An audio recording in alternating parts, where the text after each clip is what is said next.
일본 정부가 오는 28일부터 우리나라를 화이트리스트, 즉 수출 우대 국가에서 제외하는 조치를 시행하겠다고 발표했습니다. 일본은 한국과는 대화조차 할 수 없는 상황이라며 모든 책임을 우리 정부에게 돌렸습니다.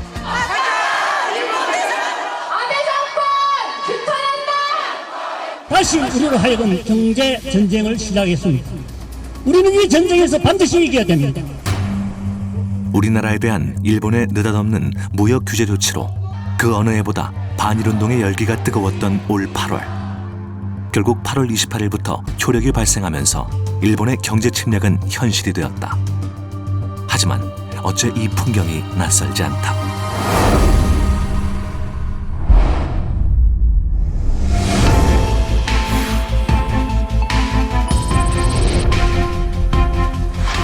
백년의 세월이 흘렀건만 왜 우리의 아픈 역사는 이토록 선명하게 반복되는 것일까? 110년 전 그날의 치욕 이후 우리가 잊고 지낸 사람들이 있다.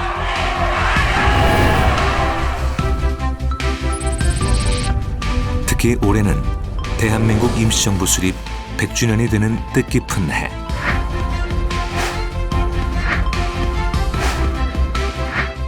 우리의 독립투사들이 나라를 빼앗기고 먼 타국 땅에서 임시정부를 수립했던 그때. 그로부터 10여 년이나 앞서 그 기반을 닦은 사람들이 있었다. 바로 조선의 유학자 유림들이었다. 일반 백성들은 나라가 1910년에 망한 것으로 알았지만 깨어있던 유림들은 1905년 을사늑약 때 나라가 망한 것으로 인식을 했습니다. 새로운 국가를 재건해가는, 회복해가는 이런 운동의 기지로 만들자 해서 원대한 그 구상을 펼쳤을 적에 이미 그분 자체가 이미 시대의 선각자가 돼 있는 겁니다. 국내외의 다수의 어떤 동포들의 지지, 1909년이라고 하는 이런 시기에 만들어진 대표적인 독립운동 기지였다. 이분들이 있기 때문에 독립운동이 한 계단 한 계단 발전하게 해주고 상해 임시정부가 생겼고 우리의 신흥무관이 있었고요. 거기 역사 속에 한 사람이 있었다. 명망 높은 선비의 지위를 버리고 62의 나이에 투사가 되어 먼 타국 땅에서 생을 마감해야 했던 한 선비. 그의 이름은 구한말 유학자 이승이다.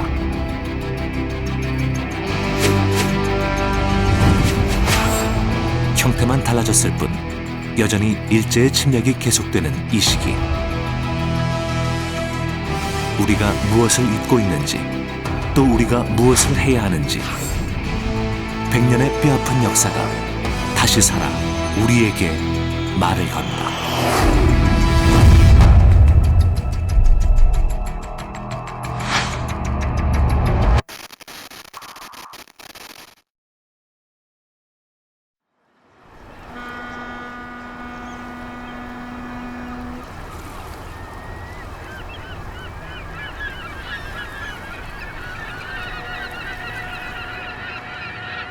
비행기를 타면 약 3시간 만에 닿을 수 있는 연해주의 항구 도시 블라디보스토크.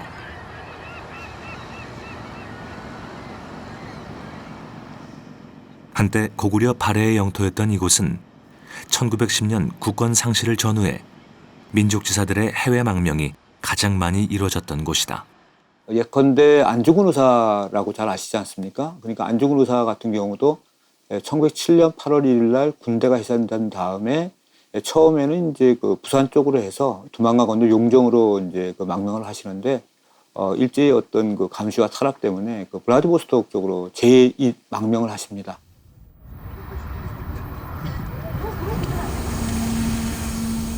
한일 병합조약이 있기 2년 전 1908년 5월 조선 선비 이승희가 국내 구국운동의 한계를 깨닫고 망명한 곳 역시 이곳 블라디보스토크였다.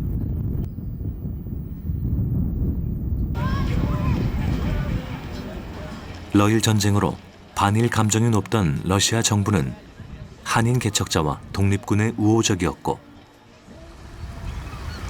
당시 수많은 우리 민족들이 시내 중심가의 한인촌을 형성하고 비교적 풍요로운 일상을 살아가고 있었다.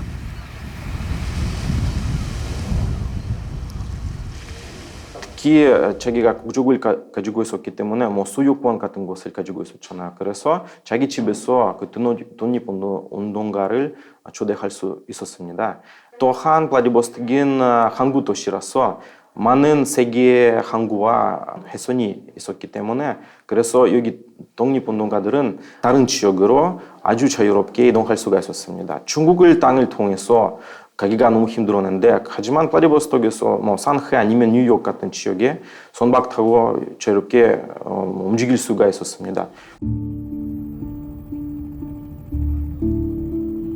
훗날 대한민국 임시정부 수립에 큰 영향을 끼친 대한광복군 정부가 자리 잡은 곳도 바로 이곳이었다.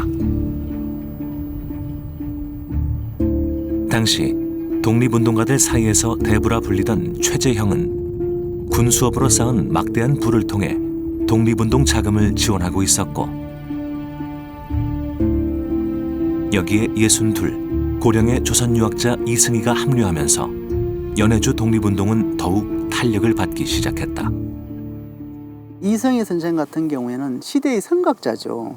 그분들이 그쪽에 넘어가서 실제로 할 수 있는 그 역할과 어떤 기능이라는 것은 그 독립운동 세력을 자기들의 어떤 이상의 신념에 맞게끔 독립운동을 지도하는 거거든요. 그랬을 적에 그 지도 노선이라는 게 크게 보면은 다양한 형태의 세력과 어떤 인맥들을 하나로 통합을 하는 그런 움직임으로 다 포착이 됩니다. 앞으로 우리가 독립운동을 어떻게 해야 될 것인가 하는 그 시대에 대한 고민과 그 방향성에 대한 제시죠. 특히 고종의 밀지를 받아 헤이그 특사로 파견되었던 이상설에게 학문적 깊이를 지닌 유학자 이승희의 존재는 더욱 각별했다. 영국, 프랑스, 독일 등을 순회하며 일제의 침략상을 폭로했던 이상설은 해외 각지에 흩어져 있는 우리 교민들을 규합하여 독립운동의 새로운 계기를 만들고자 했다. 이를 위해 애국 비밀단체인 권업회를 조직하며 모든 대소사를 이승희와 의논해서 결정했다.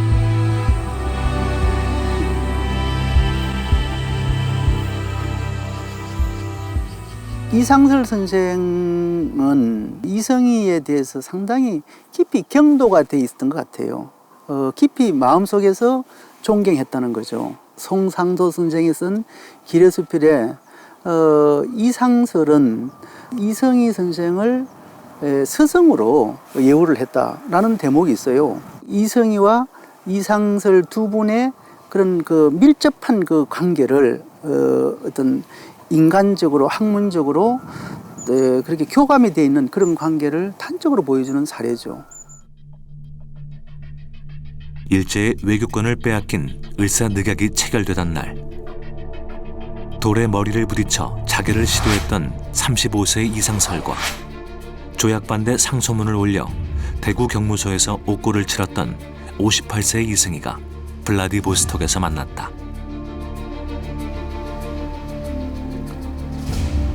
당시 이상설이 추진하던 망명 정부 수립과 이승희가 꿈꾸던 유교적 이상사회의 실현이 서로 꼭 맞아떨어지던 순간이었다.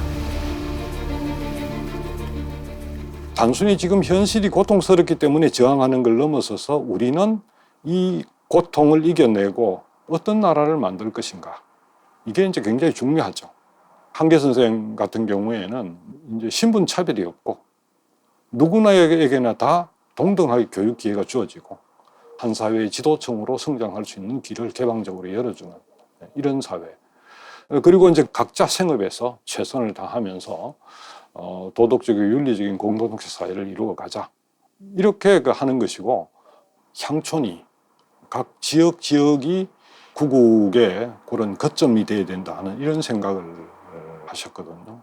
새로운 어떤 터전을 만들어서 독립운동 기지를 건설하려고 하는 그러한 어떤 계획에, 큰 계획에 또 평소 갖고 계신 지방자치 규약이라든가 향약이라든가 이런 어떤 경험, 또 유교적인 이상 정치를 꿈꾸는 어떤 그런 것들이 복합적으로 이렇게 될 수 있는 새로운 독립운동 기지 건설을 거기에 공감하신 것이 아닌가 이런 생각을 개인적으로 하고 있습니다.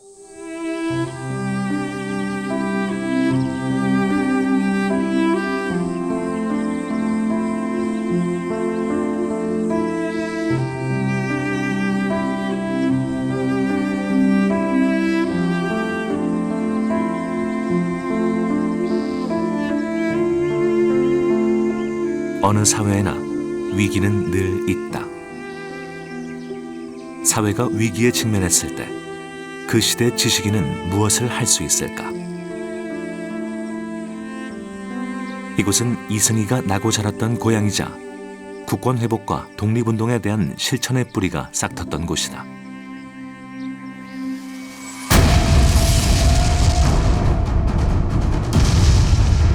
을사늑약이 체결되기 30년 전, 당시 조선은 일본과의 불평등한 강화도 조약으로 항구를 강제 개방했다. 외국의 상품이 싸게 팔리기 시작했고 우리의 쌀은 일본에 헐값으로 팔려나갔다. 농민들의 삶은 더욱 어려워졌고 마침내 이곳 성주에서도 동학농민혁명의 여파가 몰아닥쳤다.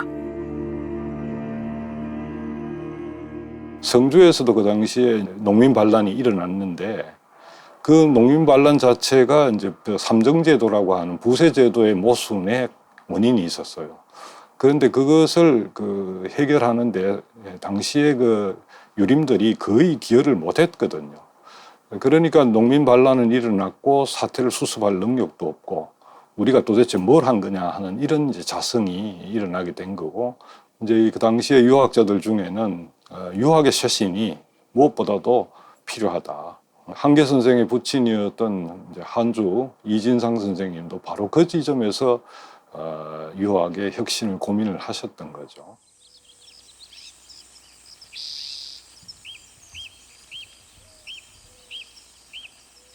공자의 가르침을 근본으로 삼는 유학은 무엇보다 실천적 도의를 강조하는 학문이다.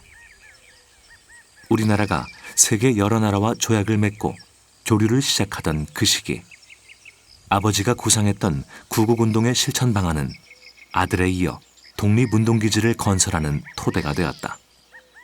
향락은 한주 선생이 1883년에 밀란이 나고 그 사회수습책으로 제안을 했던 거고, 그 향락을 가지고 그 기초단위 사회들을 재조직하고 그렇게 해서 이게 구국의 단위가 되고 또 개혁의 단위가 되게 만들고 그 독립운동기지가 그와 같은 역할을 할 수 있도록 만들자 하는 거죠. 그래서 구국의 기지요, 동시에 새로운 국가를 재건해가는, 회복해가는 이런 운동의 기지로 만들자 해서 그게 만들어집니다. 그런데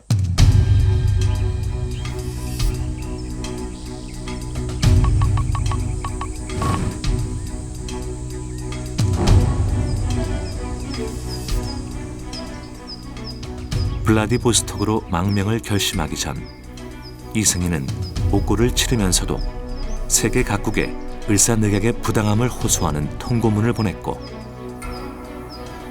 고향 성주군의 국채보상회장직을 맡아 나라 빚을 갚는 일에 열을 올렸다. 하지만 날로 드세져가는 일제의 방해 공작 속에 국내 운동은 한계를 드러내기 시작했다. 이미 60이 넘은 나이였지만 더 이상 무너져가는 조선에 머물 수만은 없었다.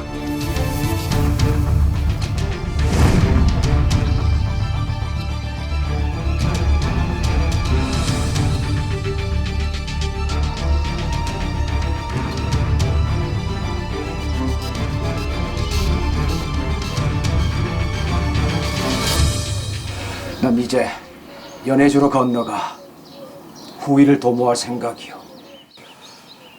연해주라. 우리 조선 사람이 많다고는 하나 거기엔 또 어떤 사정이 있는지 모르겠고 거기다 수천리 밖 타국 땅이니.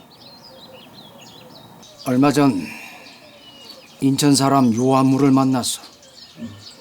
그가 지난 겨울에 연해주로 건너가 해조 신문과 한민학교를 설립하고 많은 명망관들을 모으고 있다고 하네.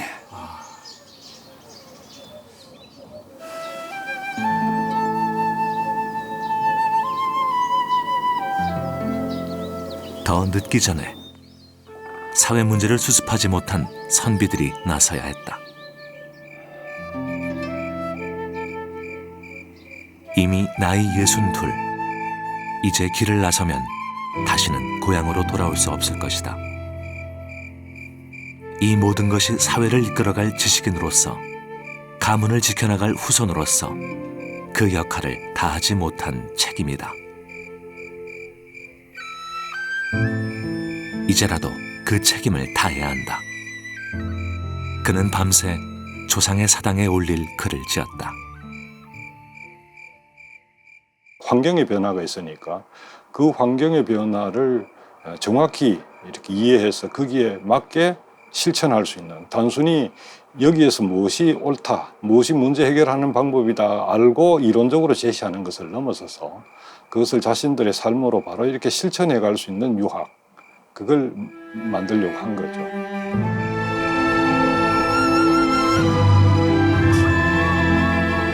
이것이 그가 이 나라 조선, 고향 한계마을에서 보낸 마지막이었다. 그렇게 그는 조선의 선비에서 독립투사가 되어 인생의 마지막 길을 나섰다.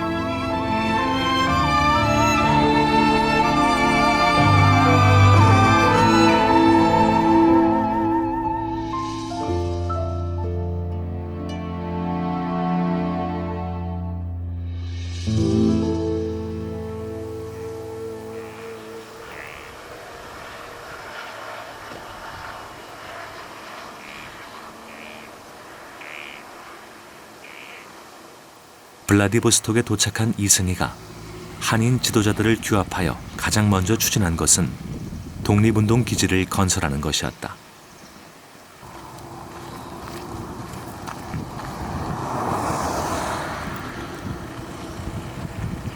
근 1년간 모금운동을 펼치며 후보지를 물색한 끝에 찾아낸 곳이 바로 이곳, 중국과 러시아의 접경 지역이다.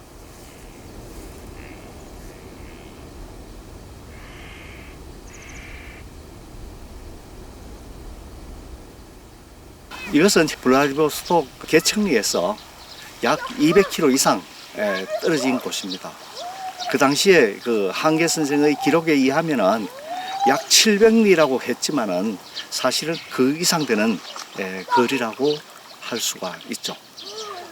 그래서 이승희 선생은 직접 개척리에서 이곳까지 걸어서 답사를 하고, 그리고 그 당시 그 여름이었기 때문에 날씨도 굉장히 더웠을 것으로 추측이 됩니다.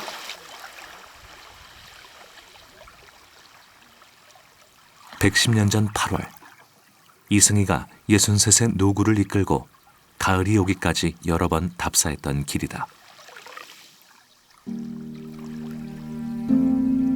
국권을 회복하겠다는 마음, 그 외에 중요한 것은 아무것도 없었다.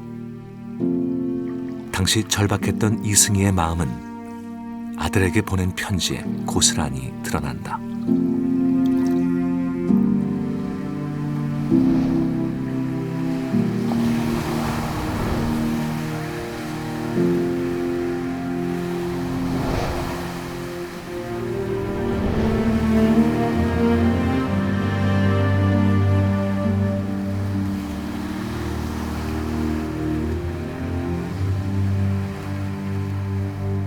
독립운동 기지를 개척하는 험난한 여정에 오르면서 그는 이미 이국 땅에 뼈를 묻기로 각오한 것이었다.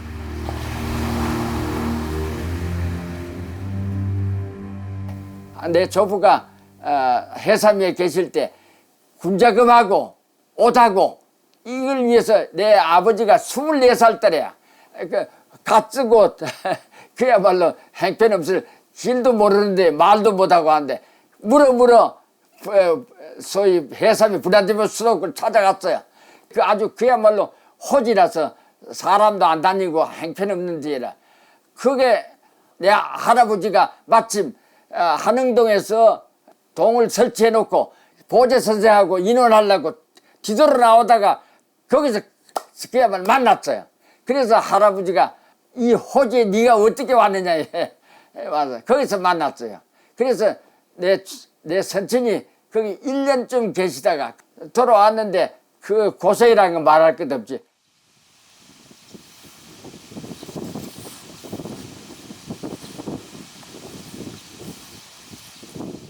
마침내 1909년 겨울, 이승희는 신카이오 북쪽 복밀산 밑에 기름진 터를 골라 약 22만 제곱미터의 토지를 사들이고 100여 가구의 한인들을 이주시켰다.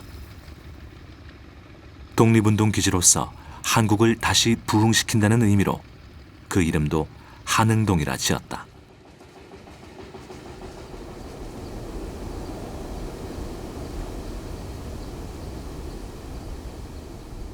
자연환경을 보면은 주변은 늪이고 그다음에 요 마을이 있는 부분은 조금 그 구릉지로 되어 있거든요. 그래서 저게 마을을 만들고 주변을 개간하기에 아주 적합했던 것 같아요. 이런이들이 말하는 게 이 자리가 옛날에 고려형 자리다. 그렇죠. 예. 고려형. 예. 이 주위에는 마을이 없고 유독 이 곳만이 고려형이다. 예. 한족들이 인상에는 고려형이 이게 조선 사람들이 사는 초이다. 그렇죠. 그러면 우리 봄이면은 이 밭가리를 하면은 예. 밭가리를 쫙 하면은 예. 이 군데군데 옛날에 그 집터 자리가 알리지요. 그렇죠. 그거 우리 파봤습니다. 파보니까 우리 조선 사람들이 동숟갈, 조선 사람들 숟갈이라대, 그 질그릇이라며, 질그릇. 예, 그런 게 나오죠. 예. 그리고 조선 사람들이 그 구들돌, 큰 구들돌들에 그런 게 나오죠. 여기서 여기서 집을 지어가지고 구들에서 생활했을 거예요. 예, 그렇죠.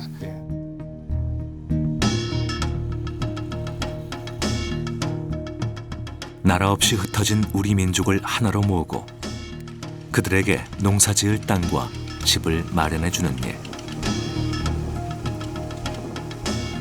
당시 독립운동기지는 조선 유민들에게 오늘을 살게 하는 터전이자 교육을 통해 나라의 미래를 개척해가는 학교였다.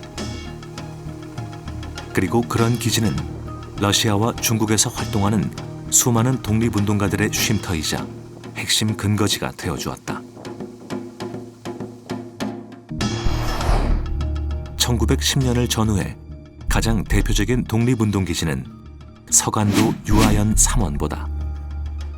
이곳에서 만든 것이 그 유명한 신흥무관학교다. 그리고 두만강 건너 현재의 용정인 명동촌에 또 하나의 독립운동기지가 있었다.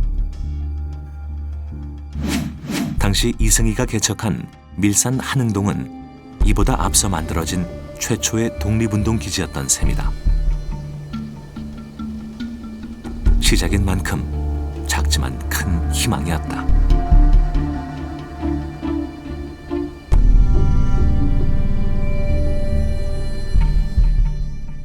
특별히 밀산 한흥동이 더 의미가 있는 것은 국내뿐만 아니라 또 만주 또는 러시아 멀리는 이제 미주 지역에 있는 독립운동 세력까지도 참여를 해서 한흥동의 그 독립운동 기지를 개척하려고 노력했다는 거. 그런 면에서는 국내외의 다수의 어떤 동포들의 지지를 통해서 그리고 1909년이라고 하는 이른 시기에 만들어진 대표적인 독립운동 기지였다라고 말씀드릴 수 있겠습니다. 우리 독립운동의 장기 지속적인 어떤 그 전개를 위한 포석으로서 독립운동가들이 구상을 했고 그 주역을 맡은 게 이성희 선생이라는 거죠. 그런 면에서 한흥동은 우리 독립운동이 국외로 파급되는 과도기 단계에서 아주 그 교두보로서 이렇게 설정이 되는 겁니다. 그러나 현실은 더 가혹하고 빠른 속도로 흘러갔다. 한흥동으로 이주하고 채 1년이 되지 않아 끝내 한일 병합조약이 체결되었다. 나라가 주권을 잃어버린 것이다. 이승희는 고국을 향해 엎드려 통곡을 했다. 슬픔은 깊었지만 이미 독립운동기지를 개척해뒀던 선비는 더욱 본격적인 투사가 되기 시작했다.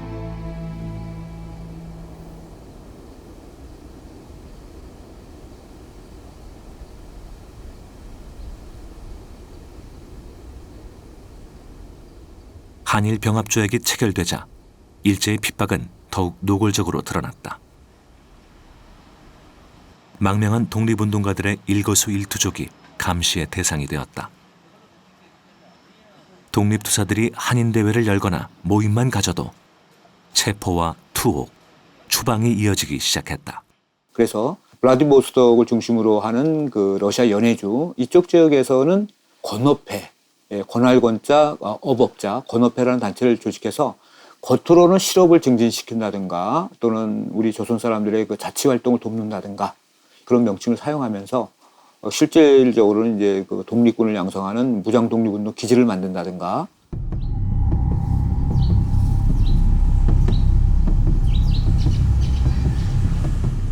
(1911년) 이상설과 최재형이 결성한 권업회는 권업신문을 발간하여 민족정신을 고양하고 항일 독립운동을 전개시켜 나갔다. 이승희 역시 한흥동 독립운동 기지를 개척하는 한편 권업회 활동에 참여했지만 일제의 압박이 심해지면서 날이 갈수록 그 세력도 약화되기 시작했다. 따라서 1913년 어간에는 그 한계 이승희 선생은 새로운 어떤 독립운동 기지를 모색하는 그러한 단계에 이르렀던 것이 아닌가. 그리고 밀산 한흥동이라는 데가 굉장히 벽지입니다. 독립운동 기지를 건설하기는 좋지만 대외적으로 활동하기는 상당히 좀 어려운 그런 부분이 있어서 대외적인 어떤 투쟁을 통해서 즉 그 당시에 그 중국이라는 그런 큰 세력을 뭔가 손을 잡고 그쪽하고의 어떤 연계를 통해서 뭔가 우리 조선의 국권 회복 운동을 보다 좀 활성화시킬 필요가 있지 않겠나. 그런 고민을 했던 것 같아요. 결국 이승희는 한흥동 기지를 개척한 지 4년 만에 어렵게 정착한 마을을 떠나야 했다. 그렇게 떠나온 것이 바로 이곳 서간도 안동현, 지금의 중국 단동이다.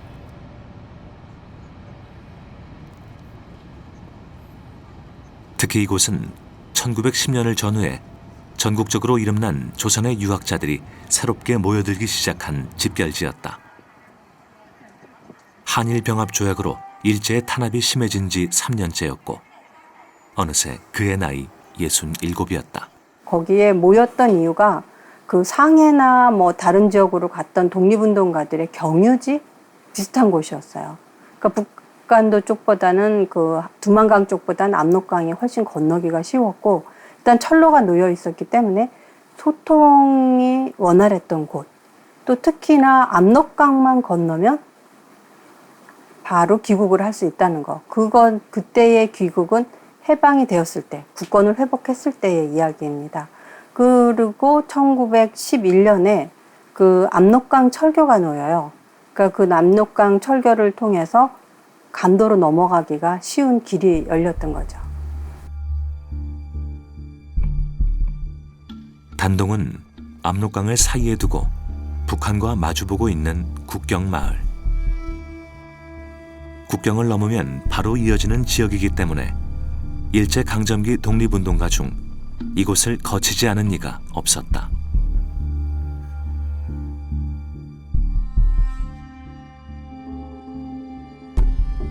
누구보다 먼저 구국운동을 펼쳤던 1세대 망명가들은 60 전후한 나이에도 낯선 땅에서 상회를 열어 장사를 하며 독립운동가들의 연락 거점을 만들었고 거기서 번 돈으로 독립운동을 후원했다.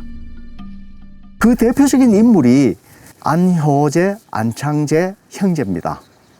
그리고 경남 밀양의 노상직, 노상익 형제. 그 다음에 경기도 안성의 맹보순.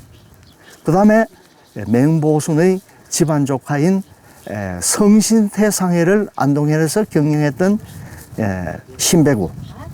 이런 사람들은 여기서 농사를 지으면서 이 만주 각처에서 모여든 젊은 청년들에게 이 한학을 공부를 시키고 또 더 나가서 이들을 그 교육을 통해서 민족의식을 고취시키는 그런 활동을 하고 있고요. 당시 유림들은 연로한 나이였기 때문에 건강상의 이유도 있고 체력적으로도 문제가 있어서 직접 의병투쟁에 나설 수는 없었습니다. 그런데 자결을 하자니 나라에 도움이 되지 않는 거예요. 본인의 의만 지키기 위해서는 안 된다.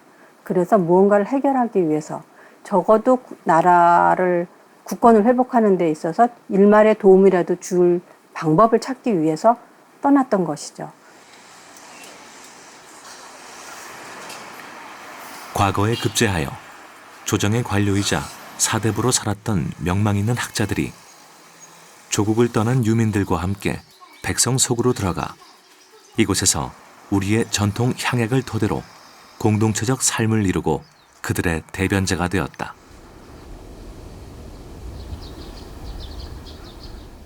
당시 조선의 선비들은 병농일치를 실천하며 60 넘은 나이에도 직접 농사를 지었고 농사에 필요한 중국어를 익히며 책을 만들고 한인들을 가르쳤다. 이곳 점리수촌에서 조국 독립을 꿈꿨던 그들의 은밀한 활동이 드러난 것은 100여 년이 지난 뒤였다. 우연히 한 장의 그림이 발견되었던 것이다. 저 촌장님, 요거 그 당시에 이 우리나라 유학자들이 그린 지도입니다. 여기 보면은 중국, 남만주, 안동현, 점리수도 距安东县，也就是现在丹东市30里，也就15公里。 그리고 여기 보면은 서구 결사록이라고 돼 있어요. 这是西沟结社路。 예, 유생들이 여기에 농사를 지으면서 단계를 해가지고 민족을 찾는 기반으로 만들자 하는 의미의 이 결사. 서구 결사록. 이것은 점리수촌의 서구에 마을을 조성하고 독립운동의 기지를 세우기 위해 한 마음으로 뜻을 모은 1세대 망명자들의 기록이다.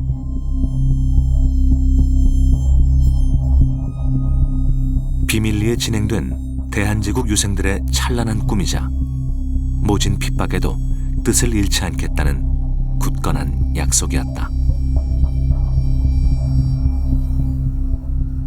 결사라는 단어에 우리가 좀 주목을 해볼 필요가 있는데, 그러니까 일제가 느닷없이 집에 와서 수색을 하고 뭐 밀정들 해서 뒷조사를 하도 했기 때문에 후손이 갖고 있던 사진 그 액자 뒤에, 그것도 지금 2000년대에 들어와서 사진 액자를 좀 한번 새로 손질하기 위해서 정리하던 중에 나온 그림에 써 있던 것입니다. 그러니까 그만큼 비밀에 붙여졌던 것이고, 서구 결사록에 있는 분들의 면모를 보면 당연히 그 독립운동을 위해서 활동하기 위한 조직이었다.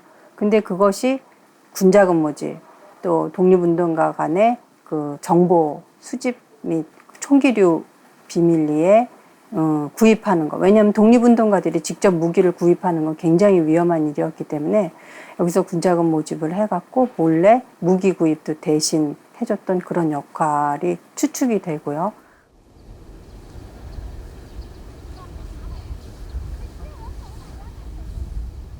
특히 이승희는 유학자로서 이곳 점리수촌에 모인 유생들과 더불어 중국 북경의 유학자들과 손을 잡고 독립운동의 새로운 방향을 모색했다. 이른바 공교회 운동이다.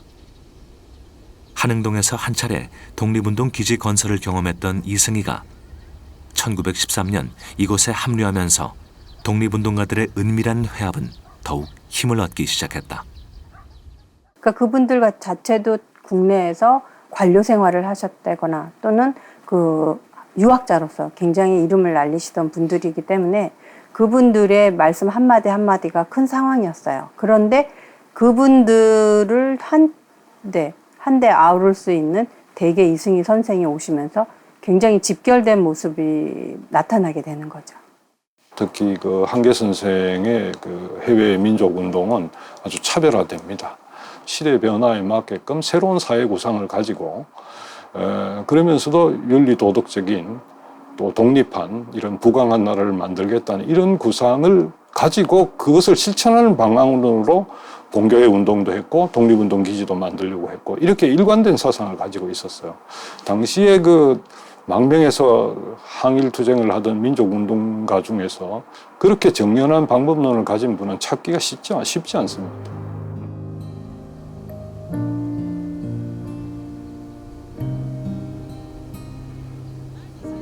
손 뻗으면 닿을 수 있을 듯한 그리운 고향 땅. 평생을 유학자로 살았던 선비들이 조상의 묘소를 고향에 두고 먼 타국으로 망명을 선택하는 것은 결코 쉬운 일이 아니었을 것이다.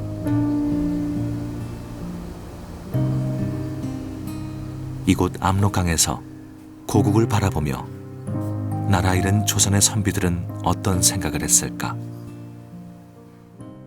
그분들이 환갑 전후 나이에 뭐 때문에 이분들이 망명을 떠나서 그 고생을 했나.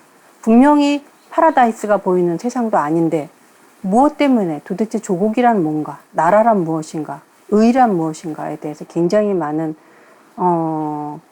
고민을 했고, 무장투쟁하신 분들의 활약은 분명히 중요하지만 뒤에서 도와주는 분들이 없었다면 무장투쟁도 결코 이루어질 수 없었다는 점을 생각해 본다면 이 군자금 모집이나 그 정보를 전해주는 중간에서 그 역할, 그거를 암암리에 담당하셨던 그 망명 유림들의 그 역할은 결코 적게 평가받아서는 안 된다는 생각입니다.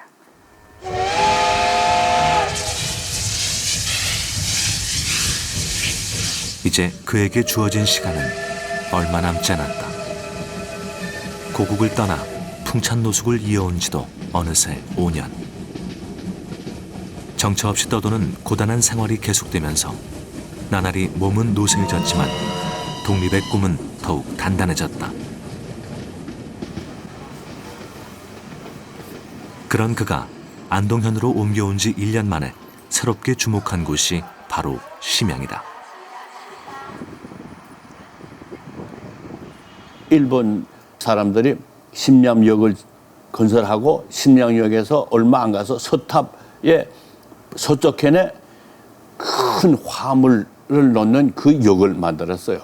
그때 당시에 조선에서 많은 사람들이 이 철로를 타고 심양에 와가지고 여기서 품팔하니까 조선에서보다 먹고 살기가 조금 난다.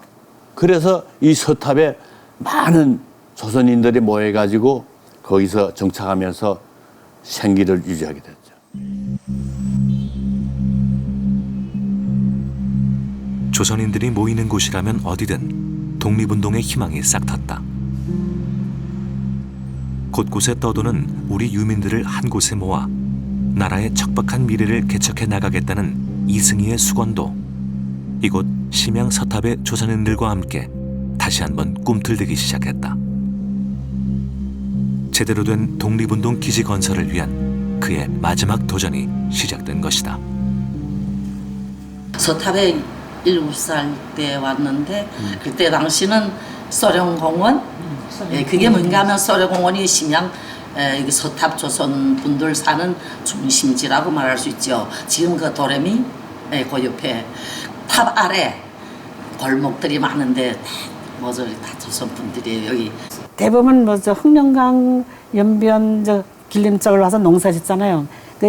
이거 심양으로 온 사람은 농사는 짓는 거 없으니까 서탑에 이렇게 모여서 품팔이 달더라고요. 근데 무슨 품팔이만데 품팔이 하면서 살았다고. 그리고 가난했던 조선인들은 무엇이든 닥치는 대로 했고 버리는 것이 하나 없었다. 당시 이곳은 조선인들에게 새끼골목으로 불리던 곳. 우리 조선에서 온 사람들은 벼농사를 짓기 때문에 벼농사에 끝난 다음에 그 볏집을 가지고 새끼를 꼴 수 있잖아요. 그래서 그분들이 모여가지고 새끼를 꿔서 고기 화물을 파니까 돈이 된다고. 그래서 이 서탑은 별명이 무엇인가? 새끼골목, 가마니 골목입니다. 그래서 그때 당시 우리 100년 전에 여기에 전부 새끼 꼬는 사람들이죠. 그렇게 부지런히 돈을 모은 동포들은 어느새 상점을 차리고 이 골목의 상권을 장악해 나갔다. 삶은 누추하고 생활은 고달팠지만 이 시간이 지나면 언젠가 내 고국으로 돌아가리라. 우리 동포들은 악착같이 살았고 그 억척은 다시 독립운동의 기반이 되었다. 특히는 이제 우리가 그때 당시 보면 1913년부터 류화 삼원포의 경학사가 되면서 후에 또 가면 신흥무관학교가 성립됐어요. 신흥무관학교에서 많은 젊은 인재들이 모이게 됐고 많은 돈이 수여됐죠. 그래서 그때 당시에 리상롱이가 사모포에서 부민단이라는 조선인들이 이 자치단체를 꾸렸어요. 그래서 매 집마다 매가 세를 내야 되고 돈도 내고 군자금도 내고 되게 되죠. 비록 조국은 잃었지만 희망마저 잃지는 않았다. 고국에서 존경받던 사대부 선비들이 이곳으로 와 함께 독립을 말하고 있었다. 조선 이민족들의 고단한 현실과 젊은 독립운동가들의 이상을 이어주는 연결고리, 그 중심에 조선의 선비들이 있었다. 이러한 유지 인사들이 여기서 그런 요하를 했다는 것이 분명하죠. 많은 조선에서 들어온 젊은 청년들이 심양의 서탑에 여관에서 묵으면서 거기에서 청년들을 잠재워주고 밥도 주고 후에 이분들을 모아가지고 뭐냐면 유화전 사모 걸로 가게 해주고 신흥무원학교에 가서 학습도 하고 그랬거든요.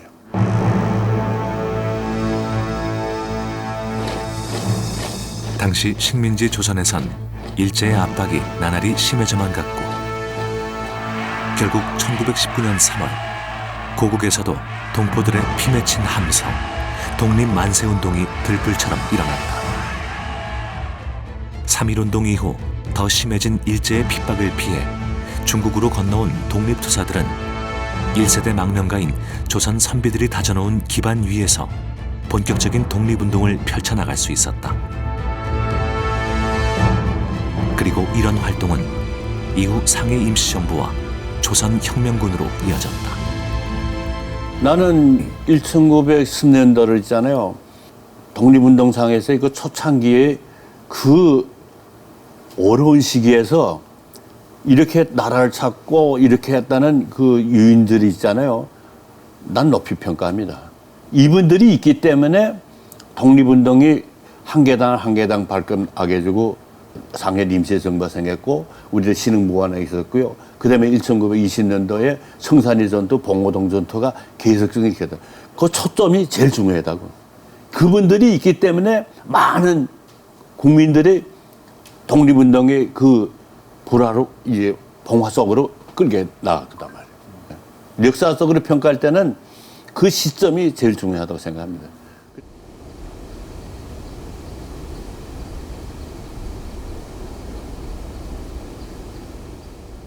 그렇게 69의 한계 이승희가 마지막으로 희망을 준비한 곳이 이곳 덕흥보였다. 그는 이곳에 배교호가 생계를 유지할 수 있는 토지를 매입하기로 결심하고 국내에 있는 장남에게 기별을 넣었다.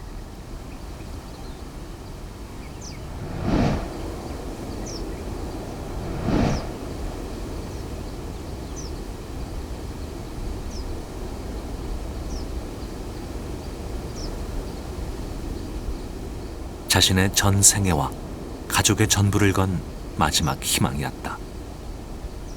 이승희가 이곳에 왔을 때 사실 이곳은 완전한 그 항무지였습니다. 그래서 값도 싸고 확보할 수 있는 그런 이 여건이 여기밖에 없었다고 볼 수가 있고요. 이 넓은 항무지였기 때문에 이곳을 개간해가지고 마을을 개척하고 또 더 나가서 그 마을에 젊은 장정들이 모이면은 이들을 활용해서 우리 독립군으로 활용하고. 아무것도 없는 허허벌판. 매번 막막했고 매번 새롭게 시작해야 했지만 글 공부하던 선비의 손은 주저함을 몰랐다. 이 소식이 전해지자 고국에서도 영농자금과 사람들이 모여들기 시작했다. 이승희 선생과 함께 활동했던 경남 함안 출신의 그 조종규 선생은 국내에서 이 자금을 조달하고 있습니다. 뿐만 아니라 그 일가 친척 30명을 규합해서 이곳으로 들어오고 있죠. 그리고 이 국내 동지들도 덕흥보를 개간하는 데 필요한 자금을 조달하기 위한 덕흥보계를 여기서 만들고 있습니다. 아마도 이번이 마지막이 될 것이다. 비록 그는 조선의 독립을 볼 수 없을지라도 마지막까지 선비는 최선을 다해 이상을 살아야 했다. 1914년 10월 달에 덕흥보의 토지 구입 자금을 선불로 지급하고 있습니다. 그리고 이듬해 4월 초에 여러 사람들이 이 덕흥부에 들어갑니다. 함안 사람 조정규라든가 영주 사람 정돈석, 그리고 그 당시 심양에서 활동하고 있던 이 건장한 청년들까지 여기에 이 동원이 되고 있는 것을 볼 수가 있습니다. 하지만 현실은 가혹했다. 그토록 기다렸던 봄이 오고 겨우내 얼었던 땅이 녹자 희망으로 가득했던 땅은 이내 물바다가 되고 말았다. 이곳은 날이 풀리면 물바다가 되는 습지였던 것이다. 그의 마지막 도전은 실패였다. 이승희는 비통한 마음을 아들에게 한 줄 짧은 글로 남겼다.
모든 것을 걸었고 모든 것을 잃었다. 참혹한 나날이었다.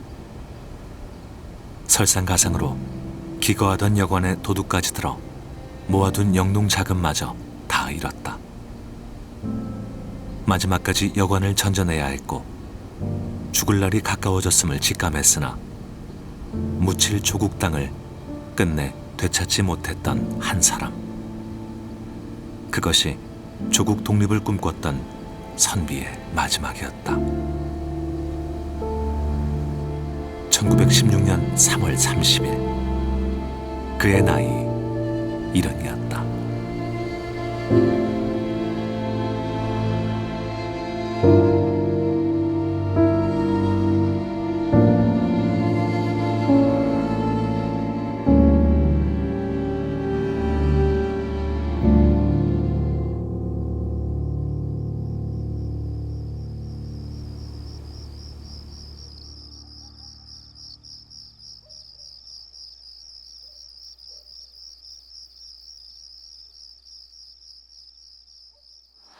그 순국하셨다는 소식이 이제 들리니까 국내 유림계가 이제 전체적으로 국내로 모셔서 장례를 치러야 된다고 간곡하게 요청도 하고 요구도 하고 해가지고 이거 아버지가 모시고 한국을 했어요. 그래 모시고 생일 모시고 한계로 오는데 동네마다 전부 횃불을 들고 그래 참 모시고 왔어요. 그래서 한계에서 심리진인데 장사를 지냈는데 조상객들이 3,000명이 모였어. 시전 드린다고 해서 명태 한 마리 가져와서 시전 드리는데 얼마나 사람이 많이 왔길래 광에 가득 찼다 얘기해. 그만치 한계 선생에 대한 그때 국민들이 울분이 폭발했어.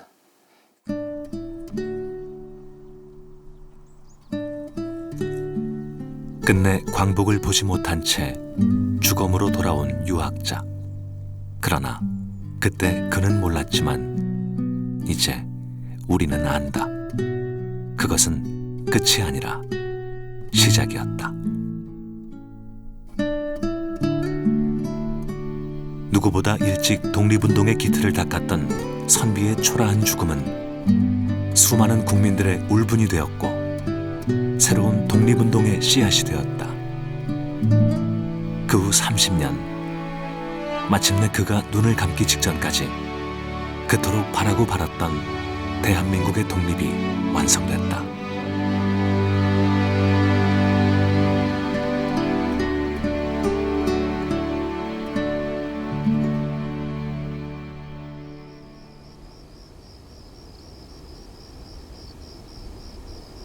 한계 이승희가 세상을 떠난 지 103년. 어김없이 이 나라에 봄이 왔다. 해마다 4월이면 이곳에선 한계 이승희와 그의 아버지 한주 이진상을 기리는 제사가 모셔진다. 제집사 선예 외위 도태계 부버흥 국궁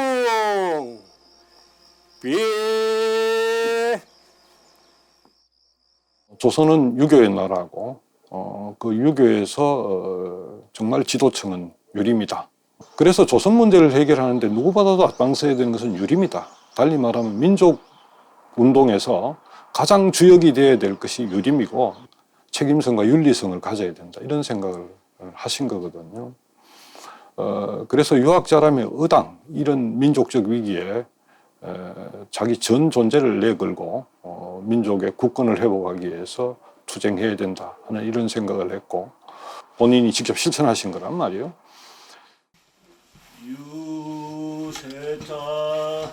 아는 자는 아는 것을 마땅히 행해야 한다. 그것이 비록 죽음을 향해 가는 길이라 해도 두려워하지 말아야 한다.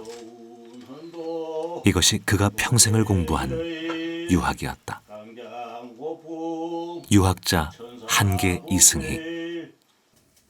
그 이름에 부끄럽지 않은 지식인의 삶이 해마다 봄이면 유생들의 삶 속에 다시 살아난다.